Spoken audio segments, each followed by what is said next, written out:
Voilà, donc je vais laisser la parole au professeur Tariq Ramadan, Inch'Allah.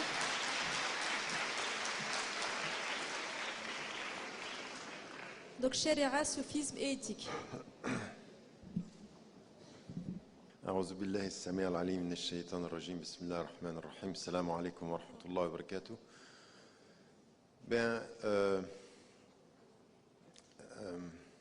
D'abord mes salutations et c'est un plaisir pour moi d'être ici à l'invitation de l'association Abyssinie après avoir entendu le propos du professeur Geoffroy concernant la relation entre éthique et spiritualité. Ce que j'aimerais faire aujourd'hui, c'est en fait avec vous aborder une question sur trois dimensions qui en même temps ont été présentées dans l'histoire de la pensée musulmane comme trois potentiels courants, trois potentielles approches qui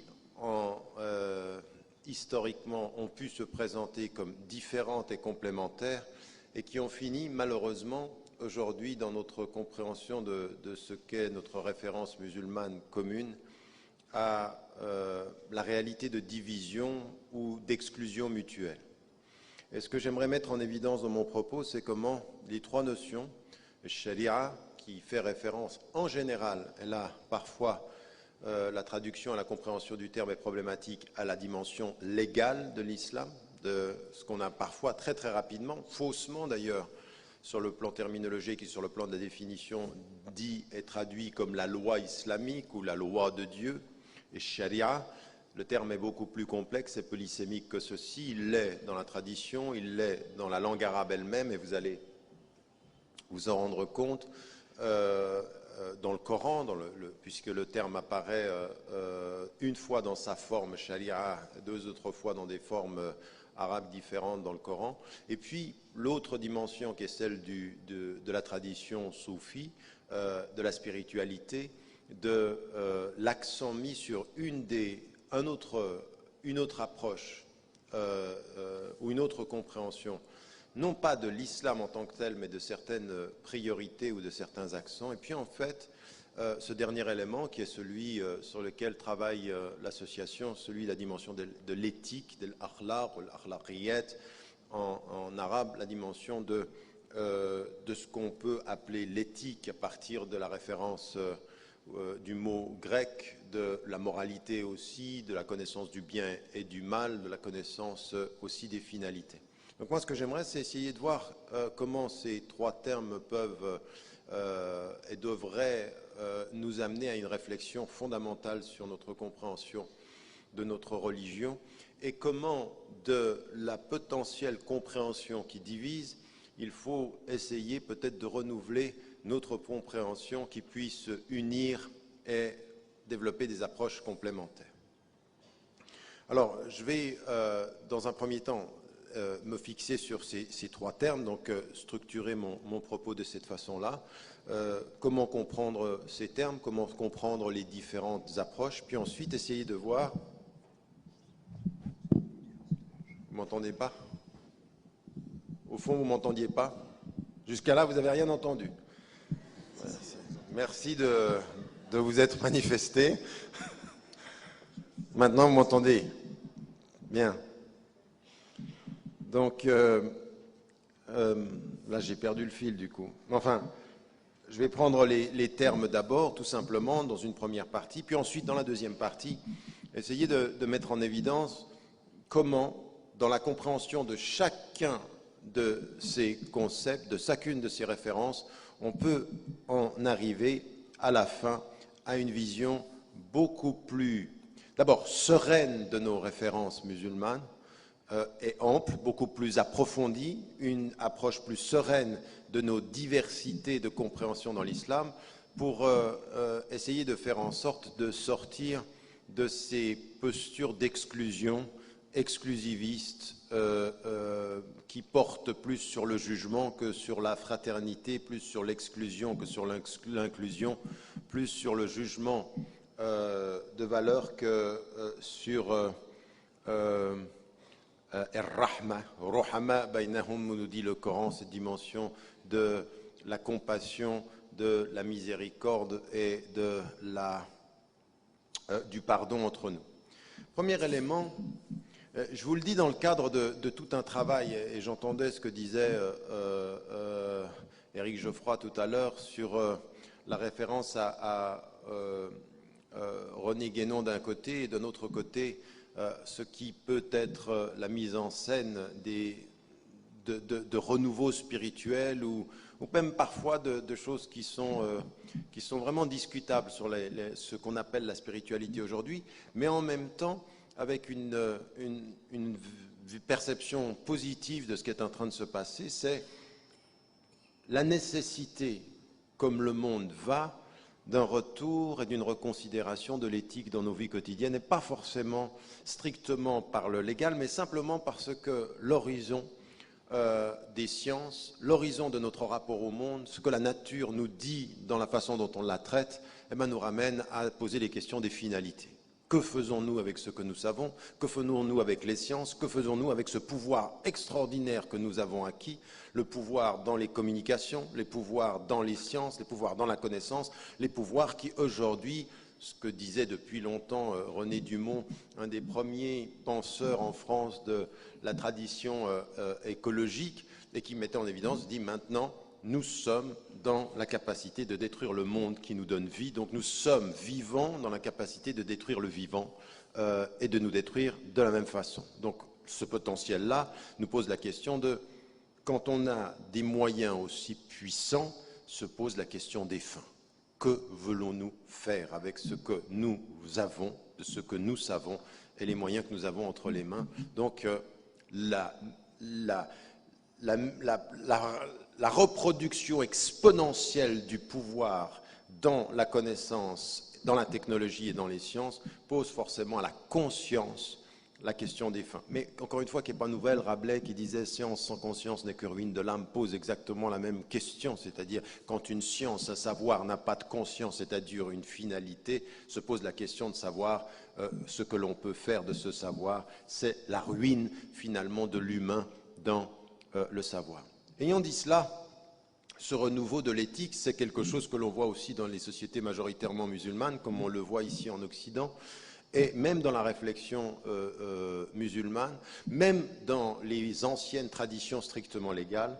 Et nous, ce qu'on avait commencé, moi je le disais dans le livre « La réforme radicale », c'était toute une question sur l'école des maqasid, par exemple, maintenant je passe de l'anglais, l'école des maqasid, qui posait la question sur le plan légal des finalités. Quels sont les objectifs supérieurs, les objectifs nécessaires quand on pense la législation musulmane? Vous avez ceci chez le Jouaini, puis ensuite son élève Mohamed El-Ghazali, puis ensuite un élève des deux et qui a synthétisé tout ceci, qui s'appelle le Shatibi, qui a écrit El Muwafaqat et qui est en fait un livre sur les finalités de la législation. Et toute cette idée-là, elle vient de l'idée qu'il y a à se poser la question des akhlaq, du bon comportement et de ce à quoi nous devons essayer de parvenir.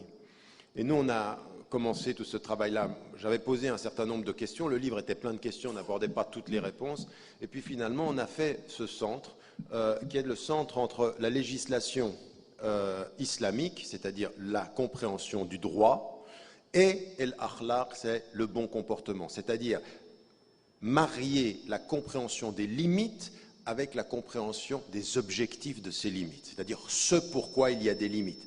Et le bon comportement en tant que tel, c'est Markaz el-Tashri' al-Islami wal-Akhlaq qu'on a entre le Qatar et Oxford, où là maintenant ce qu'on essaye de faire, c'est d'amener dans chacun des domaines des savants spécialistes dans la lecture des textes, et on les implique avec des savants qui sont spécialistes de la connaissance du monde, et on leur dit de ce que vous comprenez d'une règle et de ce que vous comprenez du monde, comment établir les finalités de notre approche pour l'avenir. C'est-à-dire qu'est-ce que l'on veut faire, c'est-à-dire questionner les finalités pour revenir à la règle et comprendre le comportement. Oui, c'est une vision englobante de toutes ces dimensions-là, parce que ce travail, il faut que nous le fassions. Nous ne pouvons pas aujourd'hui poser simplement aux savants des textes de la règle, le bon comportement vis-à-vis d'un monde qui est devenu tellement complexe et qui re-questionne nos finalités. Nous ne pouvons pas, avec la règle, gérer les questions, par exemple, de finalité, d'éthique et des objectifs des sciences, du savoir, en matière de médecine, de technologie, parce que le monde est devenu complexe et toutes ces questions-là sont extrêmement pointues. Donc il faut faire un travail de réunir les compétences. Je dis ceci comme introduction et j'en arrive là maintenant à ce que je voulais construire dans la réflexion. Souvent, effectivement, le mot charia a été traduit dans le contexte contemporain, mais ce n'est pas simplement contemporain. Le début de cette compréhension vient avec l'affirmation dans le monde musulman de toutes les écoles de droit, donc c'est assez tôt, à partir du IIe siècle de l'ère musulmane, puis ensuite l'installation d'une série d'écoles juridiques. On en a aujourd'hui dans la tradition sunnite 5, en fait 4 grandes plus une que l'on considère comme celles qui sont historiques, mais en fait à un moment de l'histoire de l'islam, on est arrivé jusqu'à 18 écoles juridiques spécifiques et différentes. Et quand on parle d'écoles juridiques, on parle en fait d'un savant qui réunit autour de lui des étudiants, qui détermine une méthodologie quant au texte et qui, à partir de là, ses élèves, parce qu'ils le suivent et appliquent cette méthodologie, créent en fait une espèce d'école de référence, qu'on appelle un madhab. Et c'est un madhab fiqhi, c'est-à-dire de rapport au droit, c'est-à-dire au droit et à la jurisprudence, avec une méthodologie particulière. Alors aujourd'hui, on a ce que sont les 4 grandes écoles qui ont demeuré. Et à partir de cette expérience, à partir de ces savants, dont le but est de lire les textes, le texte révélé, le Coran al-Karim, c'est-à-dire le Coran et la Sunna du prophète, vont extraire les règles de droit et de jurisprudence. Il faut faire attention, souvent on dit le fiqh, c'est la jurisprudence et la sharia, c'est le droit. Et moi je suis en opposition à cette définition. Parce qu'en fait, la sharia est au-dessus du droit, alors qu'il y a dans le fiqh des éléments du droit et de jurisprudence. Il y a le stable, et thabit, ou al-mutaghayyir. Dans le fiqh, il y a les fondamentaux qui ne bougent pas, et puis il y a le changeant. La jurisprudence, qu'est-ce que c'est? C'est l'acte de renouveler son rapport au droit quand le contexte dans lequel on vit change et pose de nouvelles questions. Donc on est dans la jurisprudence, donc elle est forcément dynamique. Mais le droit, c'est le cadre dans lequel ce travail-là va se faire. Le fiqh, c'est ça. Mais sharia va être souvent défini par des gens qui sont spécialistes dans un domaine. Et comme ils sont spécialistes dans le droit, souvent ils vont déterminer que sharia, en fait, c'est le droit, c'est leur spécialité. Et sharia, c'est ce dans quoi ils travaillent. En fait, quand vous venez à la source coranique, nous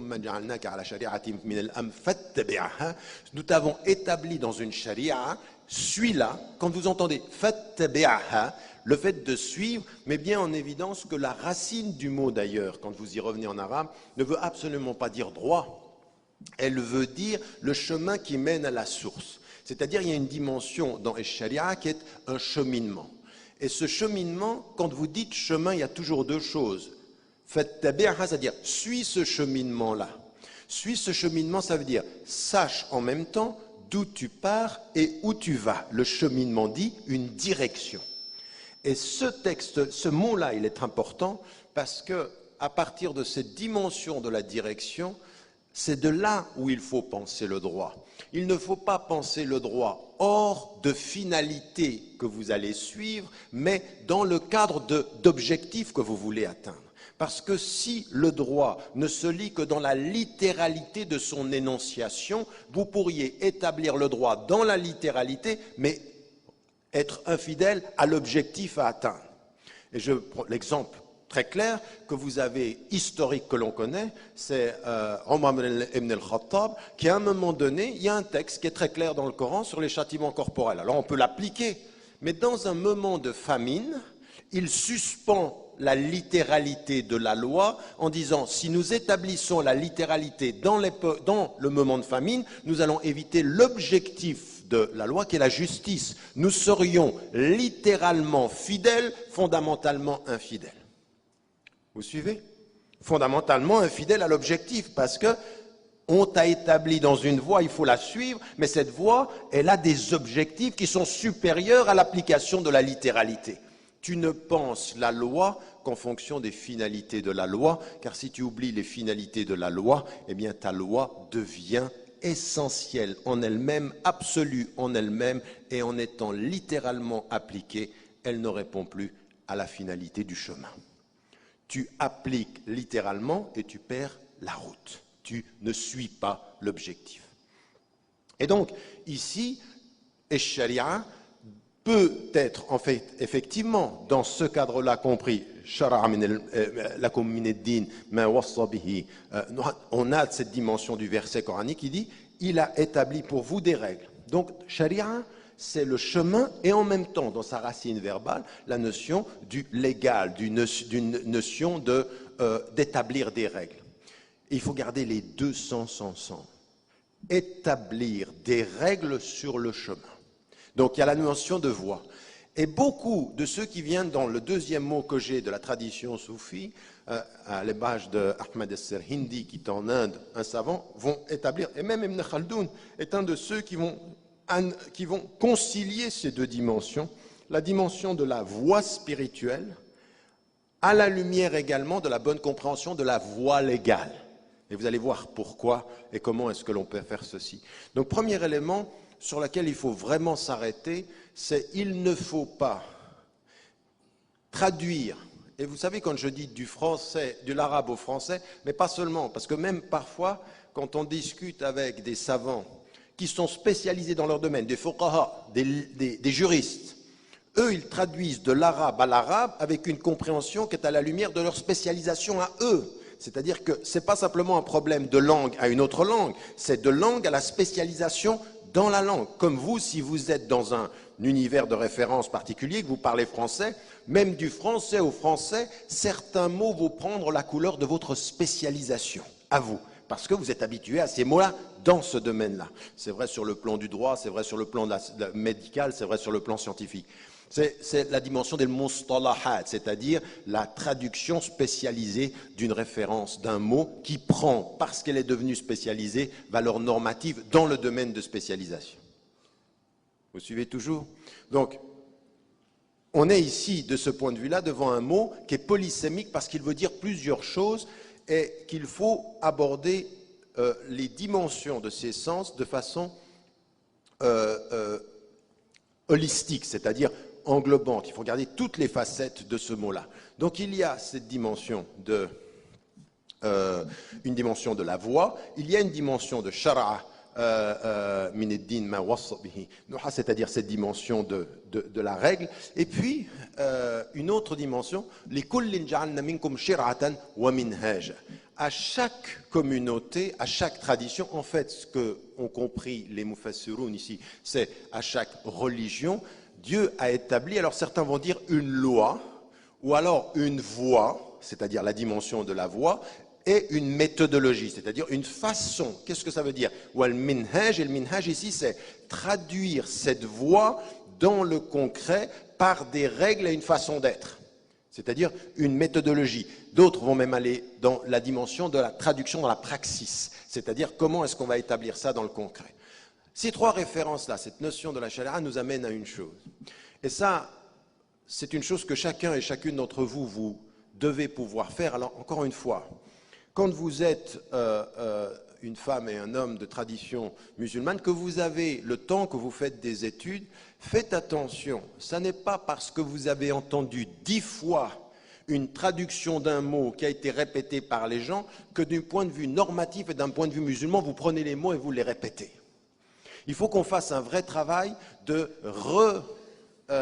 capturer, de reconsidérer la compréhension et la traduction que nous avons de certains termes à la lumière, non pas simplement des défis futurs, mais même à la lumière de l'étude du passé. Parce que ce n'est pas vrai ce qui nous est dit, qu'en fait, il n'y a eu qu'une seule compréhension, qu'il n'y a qu'une seule... Non, ça, c'est pas vrai. Il y a eu une dimension, parfois une compréhension qui a été majoritaire historiquement, mais elle ne nie absolument pas le fait qu'il y en a eu d'autres qui étaient minoritaires. Et quand il y en a un qui a dit une chose, et que d'autres, et qu'une majorité a dit autre chose, le fait qu'il y en ait un qui a dit autre chose, avec un savoir et une compétence, moi, ce qui m'intéresse dans ce un qui a dit quelque chose, c'est comment il l'a dit, pourquoi il l'a dit, et est-ce qu'il y a quelque légitimité à ce qu'il l'ait dit. C'est en fait attention à la tradition qui ne nous rapporte que la tradition de la majorité en excluant la pensée d'une minorité ou de savants qui ont apporté une autre perception des choses. Et ça, c'est aussi notre responsabilité par rapport à notre tradition, de ne pas répéter ce qu'une majorité de gens a pu dire, par exemple. Vous savez, des choses qui peuvent vous choquer, par exemple. Chose que vous ne saviez pas dans tout le débat qu'il y a eu avec une femme comme Amina Wadoud qui dit « une femme peut diriger la prière ». Scandale, comment est-ce que c'est possible? Et c'est pas possible. Majoritairement, le monde a rejeté ce qu'elle a dit. Mais un savant comme Ibn Taymiyyah, dans le coin d'un de ses livres, lui dit « une femme peut diriger la prière, elle se place derrière les hommes, mais elle peut diriger la prière ». Ibn Taymiyyah. S'il y a un salafi qui est là, qui n'est pas content, Ibn Taymiyyah.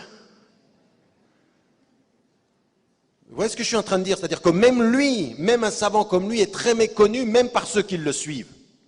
Non pas simplement qu'il est méconnu par ceux qui le suivent, il est méconnu par beaucoup trop de personnes. Et en Occident, on l'a diabolisé et les salafis l'ont réduit. Il est entre la réduction et la diabolisation et sa pensée est beaucoup plus large que ce qu'on en a fait. Il est beaucoup plus riche que ça. On n'est pas obligé d'être d'accord avec tout, ça n'est qu'un être humain, mais il a eu des pensées beaucoup plus intéressantes que ça, beaucoup plus, et il est allé loin. Je veux dire, même sur la question, par exemple, est-ce qu'une femme qui est mariée à un non-musulman et qui devient musulmane, est-ce qu'elle doit divorcer? Mais pendant 30 ans, ce qu'on a entendu, et jusqu'il y a 30 ans, on a entendu tous les savants, divorce immédiat. C'est faux. C'est faux. Même lui, Ibn Taymiyyah, il a sur la vie répertorié 8 avis juridiques différents. Donc notre tradition à nous, elle vient souvent de « on nous a dit », on a répété, la majorité a pensé, et si la majorité a pensé, ben on a tous pensé pareil. Ça, ce n'est pas une tradition qui se respecte, c'est l'instinct grégaire, c'est l'instinct du troupeau. C'est plus une communauté qui se pense, c'est une communauté dont la majorité qui a rapporté pense pour tout un travail critique qui a été tellement important dans la tradition musulmane. Donc il faut, le meilleur respect que l'on a par rapport à notre tradition, c'est d'aller un tout petit peu plus loin dans ces questions-là et de se rendre compte que même dans la définition des termes, même dans la compréhension des sharia, il y a quelque chose de beaucoup plus ample. Et donc, quand on comprend ceci, et qu'on comprend que dans l'objectif de cette voie, et en même temps de ces règles, eh bien, vous avez les écoles juridiques, les fuqaha, par exemple, qui ont travaillé là-dessus, et implicitement, ils se sont toujours posé la question de l'objectif de la loi. D'ailleurs, on a des mots en arabe pour ça. Quand par exemple vous avez un verset coranique et que ce verset coranique il vous donne une obligation, souvent on se pose la question, le pourquoi de cette obligation. Donc là c'est du texte au texte. Quand Allah subhanahu wa ta'ala il parle à Moussa alayhi salam, il dit Innani ana Allah, la ilaha illa ana, fa'budni wa aqimis salata li dhikri. Et là, sababiyya ici, qu'est-ce que c'est? Je suis Dieu, il n'y a pas d'autre Dieu que moi, accomplis la prière. Pourquoi? Pour te souvenir de moi. Le pour te souvenir de moi dit qu'en fait, l'accomplissement de la prière a un objectif. Et cet objectif, c'est le dhikr. La dimension du dhikr. Donc, tu peux bien prier avec ton corps. Ce qu'il ne faut pas oublier, c'est que la vraie prière, c'est le geste du corps avec la présence du cœur.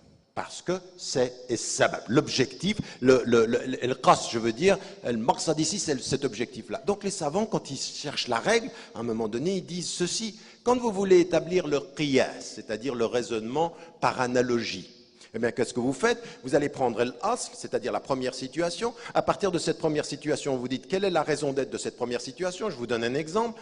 Le fait, par exemple, de boire, c'est interdit. Pourquoi? Ce qu'on a compris, c'est que pourquoi c'est interdit, c'est que ça agit contre l'intégrité de la pensée. Et donc, à partir de la cause ici, on va essayer de voir dans de nouvelles situations si la même cause est. Donc, le raisonnement par analogie fonde la règle à partir de la raison d'être de la règle, qui s'appelle en arabe l'illa. D'autres savants, et dans certaines situations, on va appeler l'hikma, c'est-à-dire la sagesse qui se cache derrière cette règle, ou la raison qui se cache derrière cette règle, ou parfois l'objectif de la règle. Pourquoi on doit faire ceci, comme je viens de vous le dire. Quatrième situation, c'est que dans certaines règles, il n'y a pas de raison. Pourquoi est-ce qu'on fait ça? On ne sait pas. Et en fait, le fait qu'il n'y ait pas de raison, c'est la raison.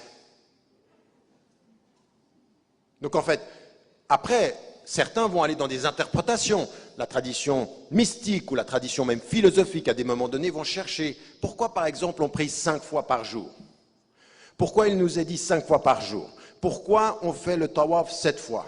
Alors certains vont aller loin en interprétant 7, c'est le chiffre, tel symbole, 5, c'est ceci. Il y en a qui ont fait ce travail-là. Dans la tradition légale, il se dit, c'est 5 fois, tu ne sais pas pourquoi, et c'est parce que tu ne sais pas pourquoi, il faut que tu le fasses. Ça veut dire quoi ici? Ça veut dire, attention, tous les éléments qui sont liés à ta pratique ne sont pas réduits à la compréhension de ta rationalité. Ils ne sont pas irrationnels, mais ils ne sont pas forcément soumis à la raison. Oui, parce que tout ce qui n'est pas soumis à la raison n'est pas irrationnel. C'est rationnellement au-delà du rationnel. Vous m'avez suivi? C'est-à-dire, c'est ce que disait Pascal, à un moment donné, il faut que la raison s'arrête et disait, et qu'est-ce qu'on l'a où ceci dans le Coran? C'est quand il est dit dans le Coran sur Al-Baqarah, Sami'ana wa ata'na. Nous avons entendu et nous appliquons. Ça veut dire qu'à un moment donné, devant Dieu, devant la sagesse divine, on accepte que notre rationalité n'aura pas la réponse à tout. Donc parfois, une injonction sans raison, c'est la raison de l'injonction d'être sans raison, pour que vous acceptiez de cœur ce que Dieu vous demande de faire. Mais ça, c'est des choses que vous connaissez dans votre vie personnelle. Ça, c'est un degré spirituel fondamental, c'est-à-dire à un moment donné, Dieu dit, et, comme dirait Alfred de Musset, il faut qu'on lui réponde. Et on ne lui répond pas en disant, j'aimerais savoir pourquoi. À un moment donné, c'est l'acte du cœur, l'acte de la foi, l'acte de l'acceptation, de ce qu'on appelle en anglais surrender, c'est-à-dire on se livre, on donne parce qu'on croit à la réalité de ce qui est l'essence même. Et donc ici, vous voyez que les savants vont vous dire, il y a el-ubudiyya, c'est-à-dire ça vient de Dieu, donc c'est un acte d'adoration. Il y a el-illa, la raison d'être. Il y a el-hikma, il y a la sagesse. Il y a le maqsad, c'est-à-dire l'objectif. Donc, de ce point de vue-là, il y a tous des éléments qui expliquent la loi. Donc, ils le font à leur niveau. Dans la tradition des Malékites, par exemple, il y a toute une tradition sur le plan légal qui s'appelle el-masalih al-mursala. El-masalih al-mursala, c'est-à-dire, en fait, tout ce qui vient dans cette voie que Dieu nous dessine, qu'il faut suivre et qui a des règles, tout ce qui vient est fait pour le bien-être de l'homme. C'est ce qui dit يَسْأَلُونَكَ مَا أُحِلَّ لَكُمْ قُلْ أُحِلَّ لَكُمُ الطَّيِّبَاتِ. C'est-à-dire, il te demande qu'est-ce qu'il leur est permis. Ce qu'il leur est permis, c'est le bien. Il y a une dimension extrêmement positive en islam. Extrêmement positif qui est fondé sur 2 terminologies qui sont importantes. C'est que tayyibat, c'est pour ça que les savants dans l'ordre du comment dit-on des affaires sociales, il dit al-aslu fil ashya al-ibaha. Il y a une dimension de la permission. Nous ne sommes pas dans une espèce de rapport à l'islam étriqué, tout est haram. Ça c'est nous, c'est quand on n'a pas compris l'islam, c'est tout est attends où ça haram et tout. Non. C'est pas ça, c'est al-ibaha. D'abord, c'est la permission. Et dans la permission, il y a des mots qui sont extrêmement positifs. Il te demande, qu'est-ce qu'il leur est permis? Tout ce qui est bon est permis. Et tout ce qui est bon est permis, ça ne veut pas dire, ça vient du musulman, pour le musulman, entre musulmans. Non, ça dépasse. L'islam dépasse les musulmans. Il y a de l'islam là où il n'y a pas de musulmans. Quand tu vois l'étoile, quand tu vois la lune, quand tu vois le soleil, il y a de l'islam. Ça veut dire quoi? Il y a l'ordre du divin sans qu'il y ait marqué, labellisé islam. Ou comme nous on aime, halal. C'est la référence là à notre ordre, sunanullah, c'est-à-dire l'ordre du divin, c'est l'islam dans sa plus grande beauté. Et là, c'est-à-dire l'étoile, ou alors le brin de paille et l'étoile, il se prosterne.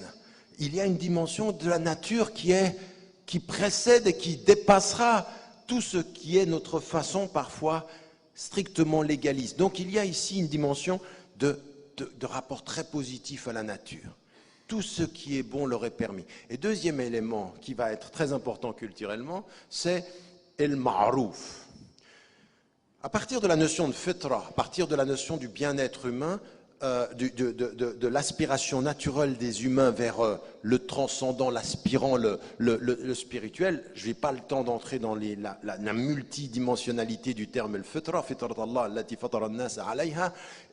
Dieu dit cette constitution naturelle, cette aspiration naturelle de l'homme, dont certains savants diront c'est l'islam au sens générique, pas au sens de la dernière révélation.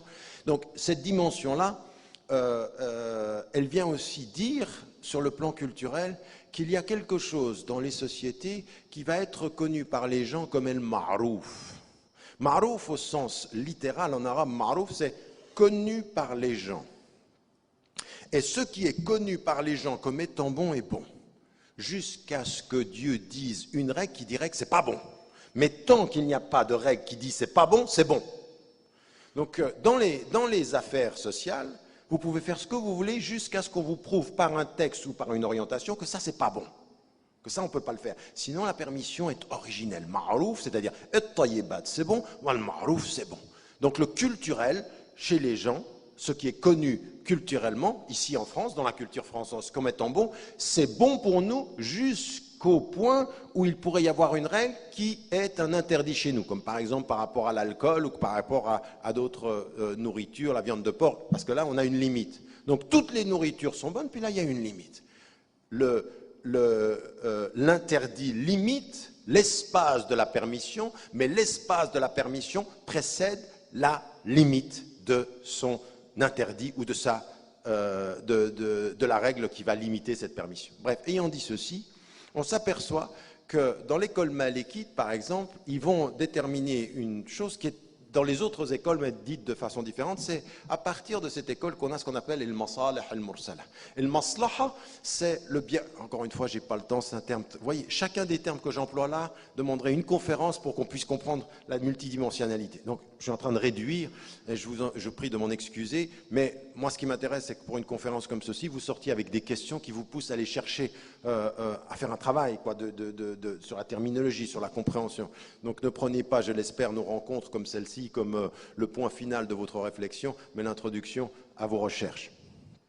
Donc, ici, dans El Masalih al-Mursala, dans ce qui est le bien-être, Chatibi dira, lui, à la suite de cette école, puisque lui, il vient de là, ce que, en fait, tout ce qui nous vient de l'islam, et c'est comme ça que le dira d'ailleurs avant lui, quand il établit Usul al-Fiqh al-Shafi'i, et avant lui, celui qui a été son maître, mais qui a été dans les deux écoles, chiite et sunnite, Ja'far al-Sadiq, cette dimension que tout ce qui vient dans l'islam, en fait, c'est pour maslahatin-nas, c'est pour le bien-être des gens, c'est pour notre bien-être à tous. Donc, là, ce que Dieu nous envoie par les messagers et par cette voie qui a des règles, eh bien, c'est pour notre bien-être.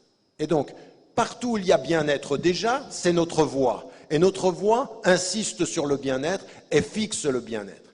Et donc, à un moment donné, ce sur quoi va insister Malik, c'est qu'il y a des choses, quand vous revenez au Coran, il y a un silence. Et écoutez bien, parce qu'on est déjà à l'époque dans un hadith qui n'est pas un hadith de la plus haute authenticité, mais qui est reconnu par les savants dans le domaine du fiqh. Quand le prophète envoie Muaz ibn Jabal, il l'envoie au Yémen. Il lui dit sur quoi vas-tu te baser? Il lui dit sur le Coran. Et puis si tu ne trouves pas dans le Coran, sur la sunna du prophète.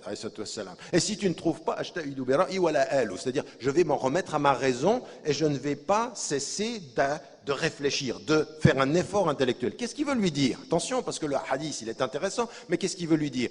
En lui posant cette question, le prophète sallam lui dit, si tu ne trouves pas dans le Coran, et si tu ne trouves pas dans la sunna, il est en train de lui dire, toutes les réponses formelles dans le Coran, il se peut que tu ne trouves pas toutes les réponses dans le Coran dans une nouvelle situation qui sera au Yémen. C'est-à-dire, le nouveau contexte yéménite va t'interpeller et tu ne trouveras peut-être pas la question. Parce que sinon, pourquoi il lui pose la question? Et si tu ne trouves pas dans le Coran?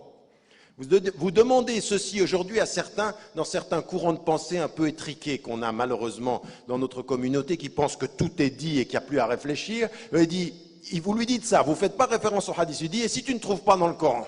Lui, il va t'arrêter et lui dire, qu'est-ce que c'est que cette question? Tout est dans le Coran. Elle dit oui, non, attends, tout est dans le Coran, les grands principes généraux, mais sur des questions précises. Comment le prophète sallam dit ceci de son vivant? De son vivant, il demande à un homme, si tu ne trouves pas la réponse à une question que le Yémen te pose, dans le Coran, qu'est-ce que tu fais? Ben, lui, il dit, je vais voir comment toi tu as fait. Et si tu ne te vois pas dans ce que j'ai fait, parce que ce que j'ai fait à la Mecque ou à Médine n'est pas ce que tu vas pouvoir faire à Yémen, je vais réfléchir. C'est-à-dire, à la lumière de ton exemple, je vais chercher une réponse. Et ça, en fait, c'est exactement ce qu'on trouve dans le hadith du prophète. Quand il termine le hadith, je ne vais pas le citer en entier, et il dit c'est-à-dire, Allah subhanahu wa ta'ala, il s'est tu sur certaines choses par miséricorde. Pour vous, pas parce qu'il oublie. Ça veut dire qu'en fait, il y a dans les textes un silence sur certaines questions. Et quand il y a du silence sur certaines questions, tu vas devoir réfléchir. Mais réfléchir à la lumière du texte en tenant compte du contexte. Le contexte te questionne, le texte t'oriente et ta raison cherche la voie. Donc toutes les questions précises ne sont pas dans le texte. Dans le texte, il y a les orientations. Et il y a une chose importante, le silence du texte. Le silence du texte est l'invitation décuplée à la rationalité. Parce que faites attention, certains disent le silence du texte, c'est le début de la rationalité humaine, c'est faux. Le texte lui-même exige la raison. Pas de texte révélé sans raison qu'il l'accueille. Donc quelqu'un qui vous dit Dieu dit, et il cite le verset, son interprétation, son idée. Non, tu dis après avoir cité ce que Dieu a révélé. Mais c'est ton interprétation. Citer, c'est déjà interprété. Bien sûr, donc la raison, elle travaille déjà. Vous ne pourriez pas réciter, et c'est pour ça que les savants ont catégorisé les espaces rationnels par rapport à un texte. Quand on dit le qat'i, c'est-à-dire un texte révélé qui laisse peu de place à l'interprétation. Alors, qimus salat, prier, ça veut dire prier. On ne commence pas à dire, ça veut dire quoi, peut-être qu'il ne faut pas. Non, prier, qimus, ça veut dire qimus. Tu ne vas pas commencer à nous tordre le texte. Il y en a qui peuvent tordre le texte dans tous les sens. Non, qimus, donc il y a des textes, il n'y a pas de marge d'interprétation. Il y en a d'autres où il y en a beaucoup. Et il y en a d'autres, il y a un silence. Donc il faut aller chercher à partir de ce silence, et comprenez une chose, c'est que Allah subhanahu wa ta'ala dit rahmatan bikum. Ne posez pas des questions sur des choses. Si vous en connaissiez les réponses, elles vous feraient du tort. Regardez ce que nous dit le Coran. Ne posez pas trop de questions. Le silence de Dieu, c'est la liberté responsable de la conscience humaine. Mais ça, c'est très, très, très, très important de le comprendre. Et là, on est toujours où? On est dans la dimension de la charia et dans le masalih al-mursala. C'est ce qu'on dit être l'intérêt général sur lequel Dieu n'a pas stipulé de règles et il a laissé un silence. Et les hommes, à partir des textes, cherchent pour eux-mêmes, dans le contexte donné, les réponses appropriées. Et ça, pour pouvoir faire ça, vous devez faire quoi? Vous devez revenir au texte et vous poser la question: quel est l'objectif dans les textes pour que dans ce contexte-là, je garde les objectifs et je trouve les bonnes règles? Puisque les règles ne sont pas dans le texte, comment je vais trouver les règles d'aujourd'hui? En me posant la question de savoir quel était l'objectif des règles dans le texte pour que je trouve dans l'objectif de mon contexte les règles à établir aujourd'hui. Vous me suivez? La voix. La voix. Il faut la garder et il faut toujours avoir ceci. Et Shatibi, à la suite des deux savants dont j'ai cité tout à l'heure, vont se dire ce qu'il faut aujourd'hui établir, c'est non pas simplement les cadres des règles, mais les objectifs. Et ils vont parler de maqasid et de sharia. Et ils vont établir dans les maqasid et de daruriyat, ils vont les classer verticalement et horizontalement. Horizontalement, verticalement, il va y avoir les daruriyat, les hajjiyat et les tahsiniyat, et puis en même temps, 5 catégories, voire 6, où ils vont dire en fait, l'islam nous a établi un chemin, et ce chemin-là va établir 5 objectifs prioritaires: la protection de la religion, la protection de la personne, la protection de l'intelligence, la protection des biens et la protection de la filiation. Et le Qarafi, qui vient plus tard, va dire la protection également de l'ard. L'ard, en fait, en arabe, ça se rapproche de la notion de l'karama, c'est-à-dire la dignité humaine.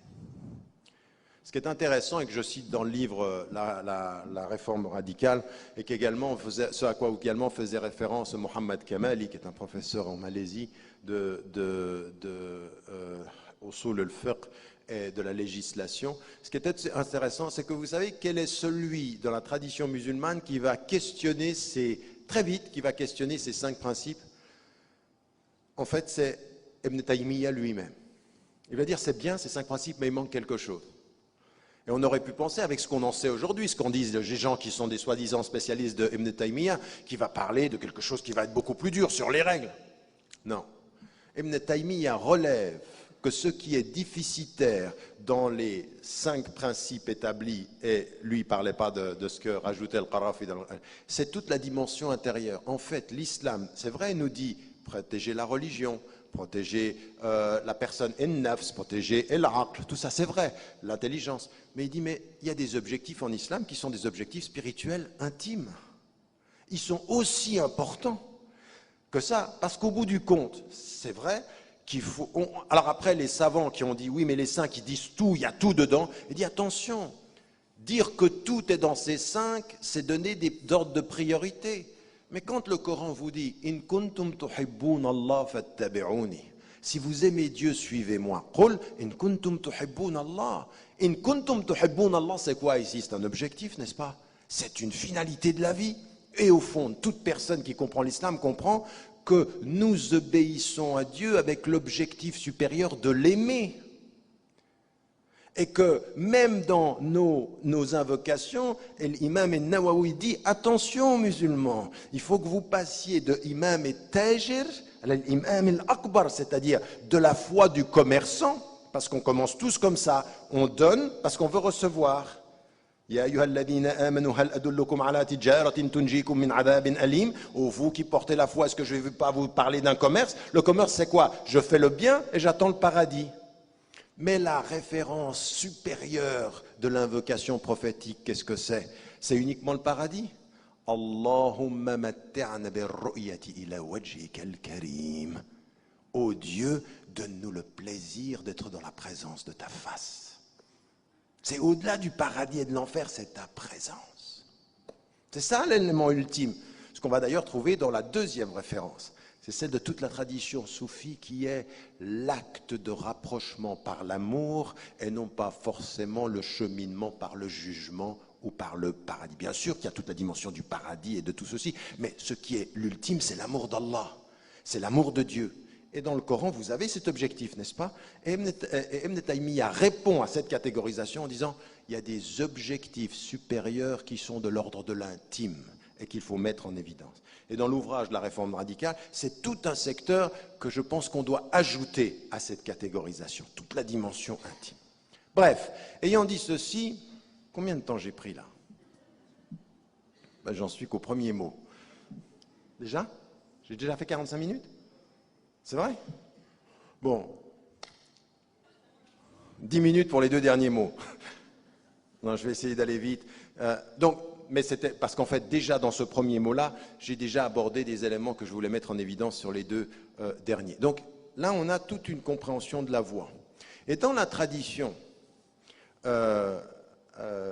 va avoir, donc dans toute cette tradition légale, on s'aperçoit qu'on cherche les objectifs et qu'on cherche en fait le fait de répondre à l'appel de Dieu en suivant son chemin et en établissant les règles du chemin. La tradition soufie, la tradition mystique, tout ce qui va venir de cela, et encore une fois, on devrait aborder, mais j'espère que vous l'avez sans doute fait déjà auparavant, aborder ces questions-là, il y a l'objectif fondamental ne va pas être forcément et simplement de suivre le chemin dans l'application des règles, mais d'aller dans quelque chose qui est fondamental, qui est effectivement une des priorités fondamentales, un des objectifs fondamentaux qui sont inscrits dans l'islam, c'est la dimension de la connaissance d'Allah et du rapprochement. Et le ma'arifa, ma'rifatullah, c'est-à-dire connaître Dieu et s'approcher de lui. Ce rapprochement, cette connaissance, elle dit de l'islam, certes je suis sa voie, certes je suis ses règles, mais l'objectif ultime doit être le rapprochement de son être par un travail que je dois faire sur mon propre être à moi. Et qui vient d'où? Qui vient d'énormément de versets, mais très simplement, à 4 reprises dans le Coran apparaît un même verset. Une fois il est différent quand c'est Ibrahim alayhi salam qui en parle, et 3 fois il est différent, et qui dit ceci.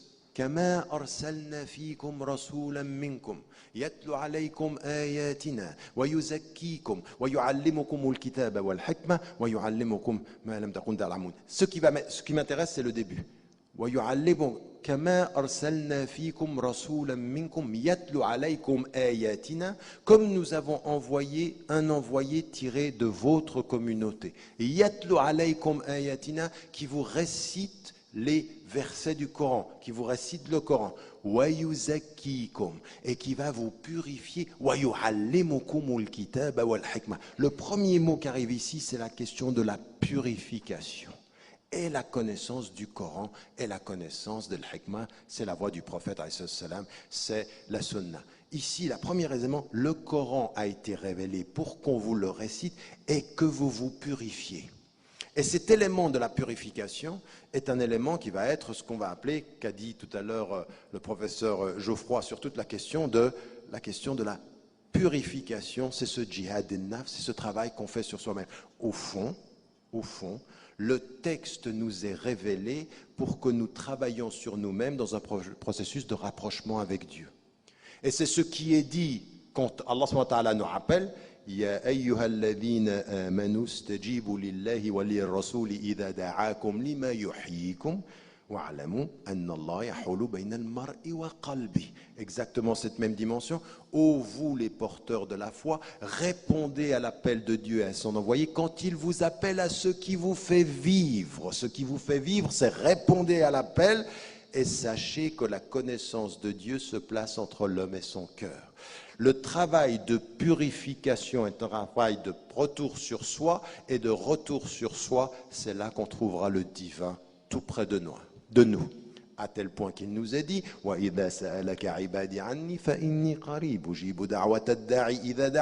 si mon serviteur te demande à mon sujet, je suis tout proche, je réponds à l'appel de qui m'appelle quand il m'appelle, la dimension de la proximité. Et toute la tradition soufie va être cette tradition qui va appeler sur le dévoilement. En fait, plus j'enlève les voiles de mon cœur, plus je me rapproche du Créateur du tout. Un processus de dévoilement et qui va mettre en évidence, mais comment je fais pour dévoiler ? Comment je fais pour sortir de mon ego? Comment je fais pour sortir du shirk, le petit, le très-petit, l'infiniment petit et le plus grand? Le plus grand, qu'est-ce que c'est? Dire qu'il y a un Dieu avec Dieu. Ça, c'est facile, on peut commencer intellectuellement. Mais ensuite, les petits dieux, puis ensuite, les petites idoles, puis ensuite, le petit ego qui est en moi. Comment je fais ceci? Ça, c'est un travail qui s'appelle comment? La dimension de la purification. La purification, tazkiyat an-nafs. Et ça va être un travail qu'on doit faire sur nous-mêmes. Et ça demande quoi? La voie, n'est-ce pas?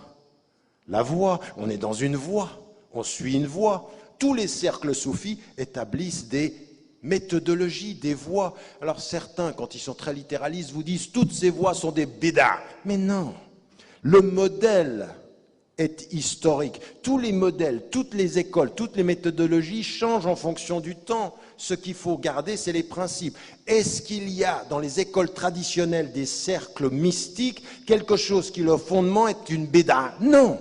Certains, oui, aujourd'hui, il y en a qui font n'importe quoi au nom du soufisme. Ça, c'est du soufisme qui est aliéné. C'est du soufisme de l'imposture. Mais les grandes écoles, sur les fondements, elles sont très très claires. On ne joue pas avec les piliers de l'islam, on ne joue pas avec les interdits et on ne joue pas avec les principes. Maintenant, les manahij, c'est-à-dire les méthodologies, les cercles, les applications, comment on marche sur le chemin, eh bien certains vont le déterminer de façon différente. La façon de marcher reste valable tant que les principes de la marche restent respectés. C'est tout. À partir de ce moment-là, on n'a absolument aucun problème avec ça. Il faut respecter les principes et aller selon une école qu'on peut suivre. Et il y a plusieurs écoles parce qu'il y a plusieurs façons de penser, parce qu'il y a plusieurs compréhensions des textes. Mais le plus important et le principe, c'est qu'ils entendent une chose importante. C'est que le prophète, salam, quand on lui pose la question du caractère ultime de sa présence, il nous dit quoi? Il nous dit une chose, et là maintenant j'en viens à un dernier terme et je conclus. Innama bu'ithtu li'utammima makarim al-akhlaq. J'ai été envoyé pour parachever les bons comportements, l'éthique, le bon comportement. Et la tradition mystique, qu'est-ce qu'elle dit? Elle dit que tout le travail qui va consister à s'approcher de Dieu ne va pas simplement se mesurer à la dureté de la règle, mais à la cohérence du comportement. Et le comportement du cœur avec le cœur, de soi quant à soi, c'est-à-dire travailler sur... Et c'est pour ça que dans la tradition de l'éthique islamique, al-akhlaqiyat, on s'aperçoit que ceux qui ont le plus produit dans ce domaine, ce sont les mystiques. Parce qu'ils ont toujours été attentifs, ça n'est pas la règle qui est l'élément expressif du chemin, c'est le rapport entre ces dimensions de la règle, le travail sur soi, de rapprochement avec Dieu. Le plus important, ce n'est pas simplement d'obéir à Dieu, c'est de s'en rapprocher. Le plus important n'est pas simplement l'application de la règle, mais le cheminement dans la purification de l'être. Écoutez un verset qui est tout à fait intéressant et qui nous montre aussi, mais sur des choses simples, qui va nous montrer aussi le rapport à l'éthique. وَمَنْ أَحْسَنُ قَوْلًا مِمَّنْ دَعَا إِلَى اللَّهِ وَعَمِلَ صَالِحًا وَقَالَ إِنَّنِي مِنَ الْمُسْلِمِينَ. Qui est celui qui a la meilleure parole? Quel est celui qui a la meilleure parole que celui qui appelle à Dieu, qui fait le bien et qui dit « Je suis du nombre des musulmans ». Comprenez, et je prends souvent ce verset pour le renverser, en disant quand les gens viennent à vous, vous leur dites « je suis musulman ». Et le deuxième élément, ça va être « wa'amila saliha », qui fait le bien. Donc mon islam, ce n'est pas une étiquette sur mon front, c'est un comportement parmi les êtres. Et ça, c'est un appel à Dieu. « Da'a ilallah ». « Da'a ilallah » par le comportement. Et donc c'est ça l'éthique. L'éthique, c'est de dire, il y a les textes et les règles, et puis il y a l'application de ces règles. Et écoutez la femme du prophète, quand elle est demandée, mais qui était-il? Et qui est dit, kana khuluquhu al-Qur'an. Son comportement, son éthique, son être, c'était l'application du Coran. Il en était l'expression humaine. Non pas l'expression, l'incarnation d'un texte, mais l'application, non pas simplement des règles, mais de toutes les dimensions du Coran. Le Coran, ce n'est pas un corps de règles. Seulement, c'est un corps de comportement, de rapport à l'être, de rapport à la nature. Il avait tout ceci. Le prophète, quand un verset qui lui parle de la création lui vient, il pleure. Il ne pleure pas simplement quand on lui parle de l'enfer. Il ne pleure pas quand on lui parle d'une faute. Il pleure quand on lui parle de la beauté. La beauté de l'être qui a créé, il en pleure. Parce que cet islam qu'il vit ne va pas être l'islam de la règle qui juge, mais l'islam du chemin qui rapproche. Et donc, à partir de ces trois éléments-là, vous apercevez d'une chose, et c'est mon dernier point, que si on commençait à discuter de nos objectifs, à toi, ma sœur ou mon frère, humain dans l'islam, humain hors de l'islam, qui suit des règles avec la volonté d'être très strict, j'ai une question. Quelle est la finalité? Qu'est-ce que tu cherches? Tu cherches à satisfaire Dieu? Tu cherches à être dans Ridallah? Souvenez-vous, Ya ayyatuha an-nafsul mutma'inna irji'i ila rabbiki radiyatan mardiyah. Ô toi qui es l'âme apaisée, reviens à ton Seigneur, satisfaite et en ayant reçu sa satisfaction. Cette satisfaction, c'est ce que tu cherches, non? Tous, quand on lit ce verset, on comprend que c'est sa satisfaction. Eh bien, certains, ils vont chercher sa satisfaction par un rapport à la règle et au caractère strict. L'objectif, c'est ça. Dans la tradition soufique et le rapprochement, la connaissance, par les différentes écoles, par ce travail sur le cœur, par le travail sur le comportement, du dhikr, essentiel, qui doit être essentiel pour nous tous. Toute personne qui parle de règles sans souvenir est une personne qui parle de règles sans vie. On a des règles pour se souvenir. Une règle, c'est pour se souvenir. Je veux dire, mais c'est aussi simple que ça. Quand une maman ou un papa dit à son fils ou à sa fille, tu rentres à 6 heures, c'est une règle, mais ça veut dire quoi au fond? Je t'aime, après 6 heures, je m'inquiète. Moi, je me souviens d'un élève, il n'y avait personne à la maison qui l'attendait. personne ne l'aime parce que pas de limite, fais ce que tu veux. Et quand tu fais ce que tu veux, tu te cognes à l'indifférence. Mais quand tu fais pas ce que tu veux parce que des gens t'aiment, te disent c'est des limites, leur amour passe par la limite. Si tu te souviens. Si tu te souviens. Et en général, on se souvient toujours trop tard. On se dit c'est vrai que mon père avait raison quand même. C'est vrai que ma mère, elle avait raison. Ah oui. Parce que la limite, elle vous a donné du sens à un amour. Ça donne du sens. Si on garde le sens, la tradition soufie, elle dit ceci. Et donc, quand on est, et que quelqu'un vous parle à partir de la tradition soufie, tu lui dis, tu cherches quoi? Il va dire l'amour de Dieu. Je cherche à l'aimer et à être aimé, à me rapprocher et à me purifier. Et tout ceci va pouvoir se concentrer dans cette notion de l'éthique. L'éthique qui vous dit le bon comportement, qui vous dit mets tes règles en application et essaye intimement comme socialement d'être un être d'éthique, un être qui suit et qui suit ce qu'est le prophète. La meilleure des éthiques. Elle va avoir du cœur et elle va avoir du sens. C'est en commençant souvent par les objectifs qu'on réunit d'abord et plus, qu'on unifie un peu notre compréhension. Vous prenez le texte du Coran et vous vous dites